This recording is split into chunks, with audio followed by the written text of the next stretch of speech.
हमारी दिनचर्या बहुत ही पवित्र और नियम पूर्वक होनी चाहिए। देखो, जन साधारण व्यक्ति की तरह यदि आप जीवन व्यतीत करेंगे, साधारणतया जैसे लोग निद्रा, भय, आहार, मैथुन आदि में, इंद्रियों के विलास में, फिर आप साधारण प्रकृति के चिंतन में रहने वाले असाधारण चिदानंद रस का कैसे अनुभव करेंगे? आप उस असाधारण परमात्मा तत्व के अंश हैं, इसलिए आपकी दिनचर्या भी परम पवित्र और असाधारण होनी चाहिए। इसलिए पहले तो हम ये धारणा छोड़ दें कि हमसे होता नहीं है।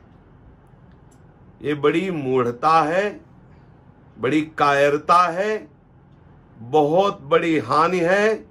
ये आप अपने लिए बहुत बहुत बड़ी हानि उपस्थित कर रहे हैं। जो आप ऐसा, हमसे भजन नहीं होता, हमसे ये सब नहीं होता, पक्का समझ लो आपका मन, आपकी बुद्धि आपको ठग रहे हैं। ये दुर्लभ देह को मिलने पर भी ये जो लाभ मिलना चाहिए उसमें न लगा कर भोगों में लगा रहे हैं। इसलिए सावधान। रात्रि के चौथे भाग में प्रातःकालीन वेला पे, वैसे जो बहुत अच्छे साधना में प्रवेश पाए हुए उपासक होते हैं वो तो 2 बजे ही उठते हैं, उनसे जो थोड़ा वो 3 बजे, और साधक तो 4 बजे उठ ही जाते हैं। यदि सूर्य उदय हो रहा है और आप शयन कर रहे हैं या उस समय उठ रहे हैं, ये सब साधारण, ये सब विषय भोगी जीवों की दिनचर्या है। उत्तम भगवदानंद चिदानंद प्राप्त करने के लिए आपकी दिनचर्या बहुत ही परिपक्व होनी चाहिए। रात्रि का जो चौथा भाग है बहुत पवित्र भाग है। उस समय प्रकृति शीतल रहती है, चारों ओर शांति का साम्राज्य रहता है, बाहरी विक्षेप आने की संभावना नहीं होती, क्योंकि विक्षेप डालने वाले जो साधारण जीव, साधारण निद्रा, भय, आहार, मैथुन में ही सुख मानने वाले, वो उस समय सोते हैं। आंतरिक अंतर्मुख होकर के मंत्र चिंतन, भगवत चिंतन, रूप चिंतन, लीला चिंतन, स्वरूप चिंतन, इसके लिए बहुत बढ़िया मंगलमय समय प्रातःकालीन ब्रह्म मुहूर्त है। उस समय को ब्रह्म मुहूर्त कहते हैं। सर्वोत्तम समय है ये। इस समय भजन जो किया जाता है वो कई गुना बढ़कर के लाभ प्रदान करता है। यद्यपि भजन हर समय महामंगलमय है, लेकिन दिनचर्या में जो प्रातःकालीन वेला है, ब्रह्म मुहूर्त वेला है, उस समय जो उठकर हम भजन करते वो कई गुना हमारे हृदय में प्रभाव डालता है। जीवन का जो लक्ष्य है भगवत प्राप्ति,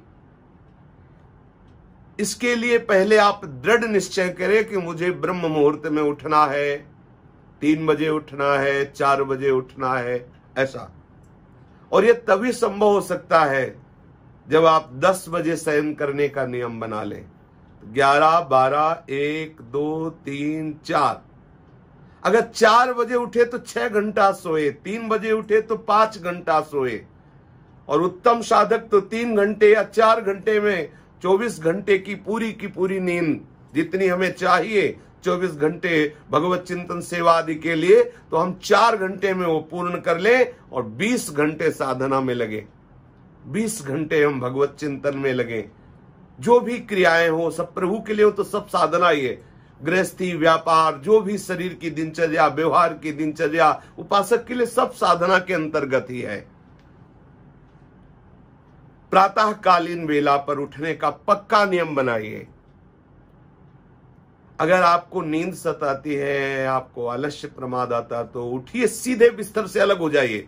यानी कि हम बैठ के भजन करेंगे, बैठे और ऐसे फिर उसी में नहीं, पहले अलग हटिए, लघु शंका आदि कीजिए, मुख धोइए, आचमन कीजिए, फिर आसन पर बैठ करके सबसे पहले मंत्रदाता श्री सदगुरुदेव भगवान, जो भगवान का कृपा वपु है, कृपा रूप जो वप धर्यो, प्रभु की कृपा ही गुरुदेव के रूप में अवतरित हुई है, श्री सदगुरुदेव भगवान का ध्यान करें।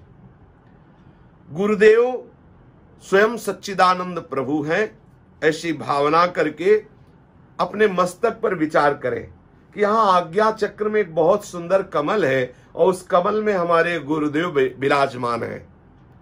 फिर ध्यान करें गुरुदेव के श्री चरणों से कैसी ज्योति प्रकट हो रही, कैसे उनके अंगुली दल से उनकी नख कांति कैसी तेजों में प्रकट हो रही, और वो तेज हमारे हृदय के अंधकार का नाश कर रहा है। ऐसा चिंतन करें। ऐसा चिंतन करके फिर कुछ परम पावन भगवत प्रेमी महात्माओं का चिंतन करें जो आपकी स्मृति में आवे। फिर आप अपनी जो गुरु मंत्र है, नाम है, इसमें वृत्ति लगावें। यदि आपको शौच स्नान का वेग आ रहा है तो शौच स्नान कर लीजिए, नहीं तो बैठ जाइए घंटे 2 घंटे खूब मंत्र में, नाम में वृत्ति उस समय तन्मय कीजिए, क्योंकि उस समय शांत वातावरण। यदि आपको ऐसा लगता है कि वो कुल्ला शौच स्नान आदि में बहुत समय शांति वाला नष्ट हो जाएगा, तो आप पहले बैठ के भजन कीजिए। यदि शौच का वेग नहीं आ रहा, 1 घंटे 2 घंटे 3 घंटे जितना, खूब पहले भजन का भाव, भजन की वृत्ति अंतर में बढ़ाइए, फिर उसी नशे में डूबे हुए आप अपनी और दिनचर्या कीजिए। प्रातः काल उठने पर आपको विचार करना होगा कि आज मेरे जीवन का ये दृढ़ संकल्प होगा। ये रोज आपको चिंतन करना है। मेरी संपूर्ण चेष्टाएं मेरे आराध्य देव, मेरे गुरुदेव के अनुकूल होंगी। छोटे से छोटे व्यवहार को भी मैं गुरुदेव के अनुकूल करूंगा, शास्त्र के अनुकूल करूंगा, भगवान के अनुकूल करूंगा। कभी कोई ऐसा गंदा आचरण, अधर्म आचरण नहीं करूंगा।